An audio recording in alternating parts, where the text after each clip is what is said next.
उत्तर प्रदेश की high profile seat Mathura से है। यहां आज सांसद हेमा मालिनी अपना नामांकन भरने वाली हैं। इस दौरान मुख्यमंत्री योगी आदित्यनाथ भी मौजूद रहेंगे। हेमा मालिनी के नामांकन के बाद सीएम योगी आदित्यनाथ मथुरा में एक जनसभा को भी संबोधित करेंगे और मथुरा की जनता से हेमा मालिनी के पक्ष में मतदान करने की अपील करेंगे। जहां एक तरफ बीजेपी कार्यकर्ता योगी की जनसभा की तैयारियों को पूरा करने में जुटे हैं, वहीं दूसरी तरफ पुलिस और प्रशासन ने भी जिले की सुरक्षा व्यवस्था बढ़ा दी है। मुख्यमंत्री का दौरा होने वाला है, जनसभा होगी, पहले नामांकन करने जाएंगी हेमा मालिनी और उसके बाद उनके सपोर्ट में आज योगी आदित्यनाथ सूबे के मुखिया पहुंच रहे हैं मथुरा, कृष्ण की नगरी मथुरा में। तो ऐसे में सुरक्षा के चाक चौबंद इंतजाम कर दिए गए हैं। और अपने नामांकन से पहले हेमा मालिनी ने न्यूज 18 इंडिया से खास बातचीत की। बीजेपी ने उन्हें तीसरी बार मथुरा से उम्मीदवार बनाया है, जिस पर उन्होंने कहा कि तीसरी बार भी उन्होंने मथुरा से ही टिकट मांगा था, क्योंकि पिछले 10 सालों में उनकी कोशिशों से मथुरा में विकास के जो काम हो रहे हैं, जो कार्य चल रहे हैं, उन्हें पूरा करने के लिए उनका फिर से इसी सीट से सांसद होना जरूरी है। इस वक्त मेरी मौजूदगी मथुरा में है और मथुरा जो सबसे ज्यादा यहाँ पर पश्चिमी उत्तर प्रदेश की हॉट सीट बनी हुई है, क्योंकि हमारे साथ इस बार एक बार फिर से यहाँ की मौजूदा सांसद जो बीजेपी की उम्मीदवार हैं और बॉलीवुड ही नहीं देश की ड्रीम गर्ल हेमा मालिनी जी हमारे साथ हैं। हेमा मालिनी जी, बहुत बहुत स्वागत है आपका न्यूज 18 इंडिया पर। हमने आपका पहले भी बातचीत जब आपसे की तो आपने ये कहा कि मथुरा से आपका अलग लगाव इसलिए था क्योंकि आप धार्मिक भी हैं और कृष्ण की धरती है और कृष्ण में आपकी आस्था है। तो ये जो तीसरी बार आपको जब टिकट मिला तो आपको उम्मीद थी कि इस बार मिलेगा? मुझे इसलिए बनना था कि मेरा काफ़ी प्रोजेक्ट जो बना हुआ है वो करोड़ों का जो प्रोजेक्ट मैंने बनवाया है मेरी तरफ से, मैंने बोल के सब मिनिस्ट्री से वो सारा काम होना चाहिए। अगर मैं नहीं हूँ तो शायद नहीं होगा, सारा बंद हो जाता है। लाइक 84 कोस परिक्रमा के 11,000 करोड़ का काम है, वो मैं लेकर आई हूँ मथुरा के लिए। एंड रेलवे प्रोजेक्ट इतने हैं वो रुक जाएगा। So many roads, such a huge roads which are some 4,000 करोड़ों का है। अच्छा मैम, आप तीसरी बार अब चुनावी मैदान में है, जीत के हैट्रिक के लिए आप पूरी तरह से तैयार हैं? तैयार है। कैसे कैंपेनिंग में बाहर जाती है? अब वो हेजिटेशन तो नहीं होती लोगों के बीच जाने में? नहीं, कोई हेजिटेशन नहीं। I am so used to everybody, people are so sweet. हमारे ब्रजवासी बड़े अच्छे हैं, बहुत sweet and lovely people, lovely, nice to spend time with them. अब आप I go to their houses also, सबके घर जाके आई। अभी भी went to one of the Lokdal person who has joined BJP, उनके घर गई थी। अच्छा, बसपा ने भी अभी क्योंकि जाट बहुल इलाका है, 35% यहाँ पर जाट हैं, तो उन्होंने भी अभी टिकट चेंज किया है और किसी जाट उम्मीदवार कोई चुनावी मैदान में उतर। कोई डर है मैम कि विपक्ष में कोई है? नहीं, ऐसा कुछ डर नहीं मुझे। मुझे डर होना चाहिए था definitely. Last time I was little worried, it was a गठबंधन सरकार था। अभी इस बार तो there is nobody, but still हमें अपने जो काम किया उस पर विश्वास है और मोदी जी पर विश्वास है कि उन्होंने इतना बढ़िया देश के लिए दिया है, तो हमें किस बात का डर है। तो लोग भी समझते हैं, लोगों को सारी लाभ मिल रहा है। जो मोदी जी ने जितने उपलब्धियां दी हैं फॉर देयर बेनिफिट, वो सब उनको मालूम है। क्योंकि 23 अप्रैल को यहाँ पर वोटिंग होनी है, हेमा मालिनी के नाम पर लोग वोट देने जाएंगे, बीजेपी के नाम पर जाएंगे या मोदी जी या योगी जी के नाम पर? All everybody together, it's a combined, it's definitely a combination and good work we had done, so I am very proud of that. Ground पर किसका ज्यादा असर नजर आता है? क्योंकि अब तो डबल इंजन की सरकार होगी, आप तो उस वक्त भी सांसद जी जब समाजवादी पार्टी की सरकार यहाँ पर थी, तो योगी जी का ज्यादा असर नजर आता है या मोदी जी का? दोनों ने उन्होंने पूरा देश के लिए किया ये मोदी जी ने। योगी जी मैं जितना भी डेवलपमेंट आप मेरी तरफ से जो 10 साल में देख रहे हैं, 10 साल नहीं, आई मीन 8 साल में बोलूँगी, तो that is due to Yogi ji support. अच्छा, इस बार 370 का नारा बीजेपी के लिए दिया और एनडी के लिए 400 का। आपको लगता है जो नारा मोदी जी ने दिया है, जो गारंटी मोदी जी की है, उस गारंटी पर जनता भरोसा करेगी? जनता भरोसा कर रही है, करेगी, डेफिनेटली करेगी, because they are getting the benefit ना, तो आई शुड नॉट दैट। अच्छा, क्योंकि साउथ को लेकर बार बार ये कहा जाता है शायद थोड़ा कमजोर है साउथ में, हालांकि हमने देखा मोदी जी काफी जा रहे हैं। आप तमिलनाडु से हैं, वहां पर भी आपके फैंस काफी होंगे, तो उसका असर आंध्रा, तमिल सीटों पर नजर आ सकते हैं। बीजेपी का नारा नहीं था, लेकिन और क्योंकि वो पूरा डीएमके इन लोगों का एकदम बना हुआ था। अभी जब देश में, पूरा देश में योगी जी, मोदी जी इतना बेनिफिट दे रहे हैं, उपलब्धियां दे रहे हैं, डेवलपमेंट कर रहे हैं, तो व्हाई नॉट साउथ इंडियन ने क्या गुनाह किया? तो ना द साउथ पीपल अंडरस्टैंड कि उनके साथ क्या ना इंसाफी हो रही है। उनको कुछ नहीं मिल रहा। डीएमके ने क्या किया? आई डोंट वांट टू से too much about them, but it is very sad condition. It is not the way. Saying कि वहाँ का mindset change हो रहा है। They completely mindset change because our South Indian people also want all the development what is happening in the whole country. I was absolutely new when I came. I did not know anything, but I learned it. So everybody learns. The whole life is to learn things. अच्छा, अब हम ये कह सकते हैं कि हेमा मालिनी अभिनेत्री कम और पॉलिटिशियन ज्यादा होगी, राजनीति पसंद आ रही है आपको? No, ऐसा कुछ नहीं. I'm keen on. You keep on calling me.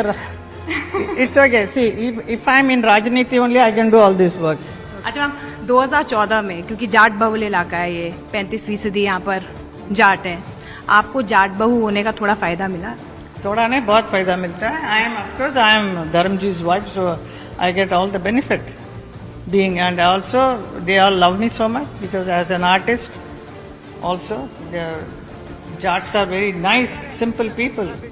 जैसे 84 कोस परिक्रमा और रेल मार्ग का एक डेवलपमेंट और बहुत सारे रोड और इसका, और जब बहुत बड़ा थिएटर जो बनाया है कल्चर, आर्ट एंड कल्चर के लिए, और इसके अलावा बहुत सारे एजुकेशन के लिए करना है, तो ये सब मैं करूँगा. आरएलडी साथ में आई, उसका फायदा क्योंकि जाट बहुल इलाका है ये. हाँ जी, हमें बहुत खुशी है कि आरएलडी हमारे साथ है, तो इससे और भी हमारे वोट के लिए बहुत भी अच्छा होगा. साथ में है. करने जा रहे हैं, लेकिन रणदीप सुरजेवाला ने एक आपत्तिजनक टिप्पणी की है. रणदीप सुरजेवाला ने, कांग्रेस के नेता है, क्या कहने, आपत्तिजनक टिप्पणी किया है. जो भी टिप्पणी किया उसको उनको करने दीजिए. अभी I don't bother about that. मैं मेरा काम करती रही हूँ आज तक. मैं किसी का बॉदर नहीं करती हूँ, और जो अच्छा काम मैं कर रही हूँ तो सब जनता मेरे साथ है. 10 साल से आप सांसद हैं मैम, 10 साल से सांसद हैं, तो आप मानती हैं मैम कि मैम लगातार आप पे और कंगना पे टिप्पणी की जा रही है मैम, अलग अलग नेताओं से. वो उनका काम है कहना. विपक्ष का काम अच्छा थोड़ी बोलेंगे मेरे लिए, खराबी बोलना उनका काम है. That they are doing their duty, I am doing my duty. I am very absolutely clean and neat. तो मैं हमारे मथुरा के लिए मैं काम कर रही हूँ. मुझे I don't care for anybody what they talk about it. If they are talking anything bad, वो हमारे पार्टी वाले देख लेंगे उन लोगों को. मंदिर को लेकर क्या कहेंगे? अभी बस करो ना भाई. अच्छा, आपको शुभकामनाएं मैम.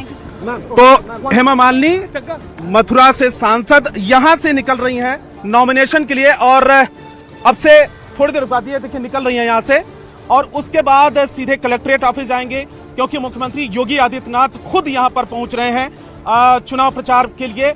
मैंने खुद न्यूज 18 इंडिया के जरिए सवाल पूछा हेमा मालिनी से कि रणदीप सुरजेवाला जो कांग्रेस के नेता है, बड़े नेता है, उन्होंने आपत्तिजनक टिप्पणी की थी हेमा मालिनी को लेकर. उसके बाद उनका यह कहना है कि जिसको जो टिप्पणी करनी है करने दीजिए, उससे कोई फर्क नहीं पड़ता. इस जो तस्वीरें भी दिखाते चलूं कि हेमा मालिनी यहां से निकल रही हैं. देखिए, हेमा मालिनी यहां से निकल रही हैं और अब ये नॉमिनेशन के लिए जा रही हैं. कैमरा पर्सन कमल देव मेरे साथ में आएंगे, और ये देखिए यहां से लगातार, क्योंकि हेमा मालिनी को लेकर लगातार कांग्रेस के कई नेता और दूसरी पॉलिटिकल पार्टियों के नेताओं की तरफ से टिप्पणियां होती रही हैं, जिसमें कंगना रनौत, क्योंकि मंडी से वो लोकसभा की उम्मीदवार हैं बीजेपी की, पहली बार चुनाव लड़ रही हैं, और अब मैं इस समय काफिले के साथ में गाड़ी में बैठ गया हूं और उनके ठीक काफिले के साथ में मैं चल रहा हूं. हेमा मालिनी का बयान आपने सुना कि किस तरीके से उन्होंने तमाम ऐसे नेताओं का जवाब दिया है. तो हमने न्यूज 18 इंडिया पर एक्सक्लूसिव तस्वीरें आपको दिखाई. हेमा मालिनी अब से कुछ देर पहले घर से बाहर निकली हैं, सीधा नॉमिनेशन के लिए गई हैं. सीएम योगी आदित्यनाथ भी वहां मौजूद रहेंगे. उसके बाद एक जनसभा होगी. हेमा मालिनी ने साफ कहा कि लोगों का काम है कहना, मुझे सिर्फ अपना काम करना है, मथुरा के लोगों का काम करना है. कुछ काम जो शुरू हुए हैं वो कुछ पूरे भी हो गए हैं, और कुछ जो अधूरे हैं उन्हें वापस से पूरा अच्छे तरीके से करना है। तो ऐसे में एक बार फिर से मैंने चाहा था कि मुझे यहीं से टिकट मिले और अब सीधे नामांकन के लिए निकली हैं हेमा मालिनी। हमने आपको एक्सक्लूसिव तस्वीरें दिखाई, घर से निकली हैं। रीमा हमारी सहयोगी इस वक्त हमारे साथ जुड़ रही हैं। रीमा, नामांकन के लिए निकल चुकी है अपने घर से हेमा मालिनी और सीधे पहुंचेंगी नॉमिनेशन करने के लिए। सीएम योगी आदित्यनाथ भी वहां मौजूद रहेंगे, क्या खबर आपके पास? कहा जाता है कि किसी नेता का कद पता चलता है उसके नॉमिनेशन के दौरान कि उसके नॉमिनेशन में कौन कौन आ रहा है। जो प्रदेश के मुख्यमंत्री हैं योगी आदित्यनाथ, जिनका जनाधार है, जिनको लोग बहुत पसंद करते हैं, वो खुद हेमा मालिनी के लिए, जो कि जीत की हैट्रिक के लिए आज चुनावी मैदान में है और आज नॉमिनेशन के लिए जा रही हैं, वहां सीएम योगी आदित्यनाथ मौजूद रहेंगे। और यकीनन जो रणदीप सुरजेवाला ने कहा है, जब योगी आदित्यनाथ की सभा होगी नॉमिनेशन करने के बाद तकरीबन 1 किलोमीटर के फासले पर, वहां से वो जरूर इस बात का जिक्र करेंगे, क्योंकि ये सिर्फ हेमा मालिनी का मामला नहीं है। कंगना के लिए भी ऐसी ओछी टिप्पणी की गई जिसको हम दोहरा नहीं सकते और रणदीप सुरजेवाला ने तो सारी सीमाएं लांघ दी है। उन्होंने जो कहा है वाकई वो भी बहुत शर्मनाक है। और हेमा मालिनी के बारे में पहले भी मैं दर्शकों के सामने कह रही थी कि वो शालीनता राजनीति में आने के बाद भी नहीं खोती हैं कभी भी। चाहे लालू प्रसाद यादव ने उनके ऊपर बहुत ही अलग टिप्पणी की थी, तभी भी उन्होंने जवाब नहीं दिया था। आज जब रणदीप सुरजेवाला ने उनके ऊपर टिप्पणी की, तभी भी उन्होंने जवाब नहीं दिया। वो कहती है कि मेरी जरा रवि का रुख करना मैं चाहूंगा। रवि, आपने हेमा मालिनी से बात की, उन्होंने साफ साफ ये कहा कि लोगों का काम है बातें करना, टिप्पणी करना, मैं सिर्फ अपना काम करती हूं। देखिए, शालीनता जिसके लिए वो जानी जाती हैं, वही उन्होंने आज भी शालीनता का धर्म अपनाया। उन्होंने कहा कि मैंने बहुत सारे काम किए मथुरा वासियों के लिए, मेरी जिम्मेदारी है, कुछ काम थोड़े से अधूरे हैं, उन्हें भी पूरा करना है, लिहाजा मैंने एक बार फिर से चाहा कि मैं यहीं से चुनाव लड़ूं। पंकज, बिल्कुल आपने सही कहा, क्योंकि हेमा मालिनी अब मजी हुई राजनीति के खिलाड़ी हो चुकी हैं।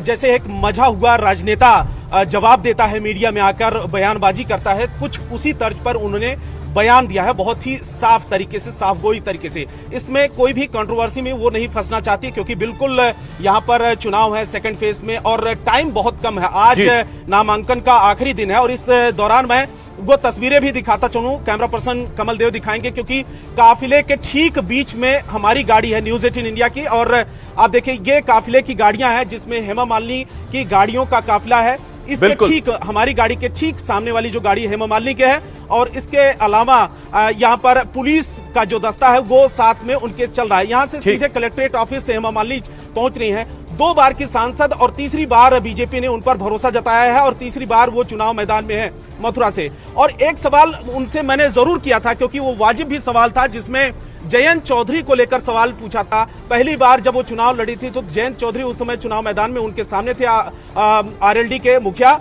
और 3 लाख से ज्यादा वोटों से हेमा मालिनी ने जयंत चौधरी को हराया था। लेकिन इस बार क्योंकि जाट और मुस्लिम बाहुल्य इलाका है मथुरा सीट, और ऐसे में जब मैंने पूछा कि जयंत चौधरी के बीजेपी के आने के बाद क्या आपकी राह आसान हो जाएगी, ये चुनावी लड़ाई आसान होगी, तो उन्होंने कहा बिल्कुल, वो उसको स्वीकार कर रही है कि जयंत चौधरी के और आरएलडी के समर्थन के बाद बहुत ज्यादा आसान होगी। और मोदी और योगी के नाम पर वोट और मथुरा में जो कामकाज किया है उसको लेकर वोट पड़ने वाला है। तो सीधा तस्वीरें आप न्यूज 18 इंडिया के जरिए देख रहे हैं। बिल्कुल रवि, आप नजर बनाए रखें, हम वापस आपके पास लौटेंगे जब नामांकन दाखिल करेंगी। सीएम योगी आदित्यनाथ वहां मौजूद रहेंगे, मेरी एक और सहयोगी रीमा भी इस वक्त वहीं पर मौजूद है, तो लाइव तस्वीरें हम आपको लगातार दिखाते रहेंगे। बड़ी बात जो कही हेमा मालिनी ने कि इस बार चूंकि आरएलडी एनडीए का हिस्सा है, तो थोड़ी डगर, थोड़ी राह और आसान होती है हेमा मालिनी के लिए। आगे बढ़ते हैं।